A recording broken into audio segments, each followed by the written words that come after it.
Hi everyone and welcome back to my YouTube channel. Today we are going to be doing my June TBR. It's going to be a little on the shorter side and it's a little later in the month because next week I have a video planned where I am reading 5 books my fiance chose for me to read. I will include it at the end of the month into the books I read all throughout the month video, but until then it's going to get its own little video probably where I'll talk more in depth about the 5 books my fiance picked out for me. I apologize if you can hear my dogs in the background losing their absolute minds. It's what they do. You're probably going to hear it more than once. I've been trying to calm them down and nothing works. This is going to be a little bit of a shorter video, so we're going to get right on into this and start with Leather and Lark by Bryn Weaver. I have been waiting so long for this book to come out. I read Butcher and Blackbird, I want to say maybe 3 or 4 months ago, and absolutely fell in love with it. It was amazing. Maybe it was 2 months ago. Absolutely fell in love with the book. I thought it was amazing, so of course I had to get the sequel, and as we always do, I read the backs of the books. After contract killer Lachlan Kane botches a job for his boss's biggest client, he knows he'll never claw his way out of the underworld, at least not until Songbird Lark offers him a deal. Hunt down a killer and she'll secure his freedom. The catch? He has to marry her and they can't stand each other. Indie singer-songwriter Lark is the sunshine that burns through the darkness Lachlan Kane tries to hide behind. Lachlan might think Lark is just a privileged princess, but the truth is that she keeps plenty of secrets. With her formidable family in a tailspin and her best friend's happiness on the line, Lark's willing to make a vow to the man she's determined to hate, no matter how tempting the broody assassin might be.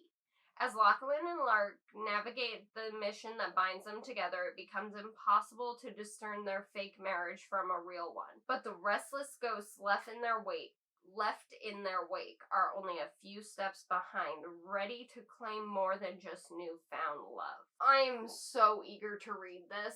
I have waited so patiently, so I actually think I'm going to start this one today because I just finished The Terminal List. Our next book, I told you guys I was determined to read every single Stephen King novel, and that is what I'm doing. So the next book I have is Salem's Lot. Ben Mears has returned to Jerusalem's Lot in hopes that exploring the history of the Marston House, an old mansion long the subject of rumor and speculation, will help him cast out his personal devils and provide inspiration for his new book. But when 2 young boys venture into the woods and only one returns alive, Mears begins to realize that something sinister is at work. In fact, his hometown is under siege from the forces of darkness, and only he, with a small group of allies, can hope to contain the evil that is growing within the borders of this small New England town. With this, his second novel, Stephen King established himself as the indisputable master of American horror, able to transform the old conceits of the genre into something fresh and all the more frightening for taking place in a familiar, idyllic locale. And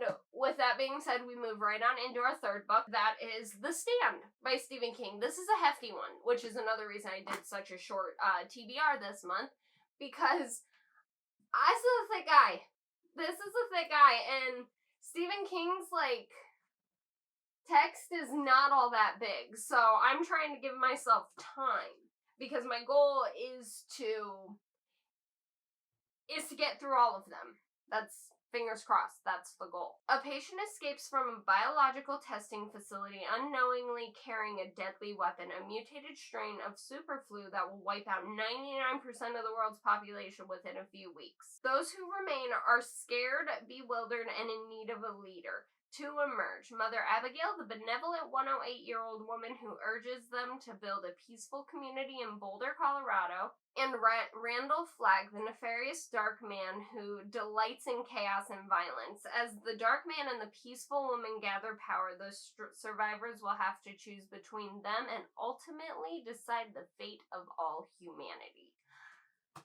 I am excited. I have fallen in love. So, Pet Sematary was one of my favorite books, and I actually got a new copy of it because, let me show you how bad this is. This is my copy of Stephen King's Pet Sematary that I have had since I was a little girl. It is bad, it is beaten, it has been well loved. Look at that spine. Oh gosh. So I did buy a new copy, And I can't bring myself to get rid of this one because this was little Ashley's. Like, this was little baby Ashley who used to run around and was such a fan of this. I think I read this for the first time when I was maybe in 3rd or 4th grade, but it was such a good read. So I did get this copy for when I get down the list of Stephen King books. Like, look how different. Look how different. But I can't bring myself to get rid of this one. But I digress. I did get a new copy, so that way when the time comes that I need to read it, I don't have to damage this one any more than it's already been damaged, because clearly I'm a hoarder and I can't let things go. And part of me also wants to add this now to the TBR because I pulled it off the cart, but I can't. I have one more book for my TBR list. You guys know that I read They Both Die at the End, right? I didn't know that they made, I think this is a prequel. Yeah, this is a prequel to They Both Die at the End, which I don't know if it's about the same two kids. No, hold on. July 31st, 2010, a new organization called Deathcast, which claims to be able to predict when people will die, has just launched. 2 boys, Orion Pagan, a lifelong New Yorker with a serious heart condition, and Valentino Prince, an aspiring model who's new to the city, meet at the premiere in Times Square. But when Deathcast makes their very first call, everything changes when one boy discovers he might die, and the other's life will never be the same after this extraordinary, heartbreaking day. Oh, I didn't know that it was about the entire freaking organization of the Deathcast. I am starting to really dislike a corporation that is hidden in goodness, because like you think they want to let you know that you can celebrate your last 24 hours happily doing what you love, having a blast. This is heartbreaking. The first book made me so sad, so heartbroken. I have no doubt this one's gonna do the same thing, but I think Adam Silvera writes a good book that I can just melt my worries away to. So those are the 4 books I picked for this month. I told you really late, but next week you'll understand why, because my fiance did not disappoint. When I said, hey, I want you to pick 5 novels for me to read within a month, he did not disappoint. He got a book that he knew I would like. He got a book about somebody that I really love and think is fantastic. He got me a book he didn't know if I would like, and then he got me a book of his favorites, and then one that was kind of a shot in the dark, and it kind of shot down. But oh my gosh, like, he hit the hammer on the head and just chose great books. He did a fantastic pick. With all of that being said, though, I'm so excited to jump back into books I know I will love, like Stephen King, Leather and Lark, even The First to Die at the End, I'm so excited for. So if you guys want to stick around and you want to watch what 5 books my fiance picked out for me to read, I will upload that video next week, so make sure you subscribe. Also, if you enjoyed this video, be sure to give it a thumbs up and start book conversations with me down in the comments, because I'd love to chat with y'all.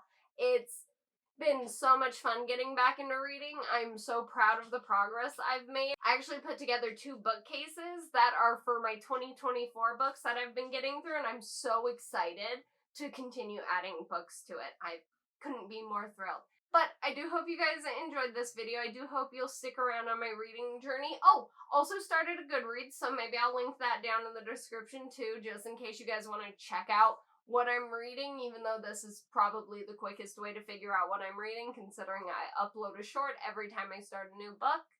But nonetheless, I digress. I am probably going to jump into Leather and Lark, I'm not going to lie, but I will catch you on the next video. Thank you so much for watching, and I hope you all have a blessed day. Bye.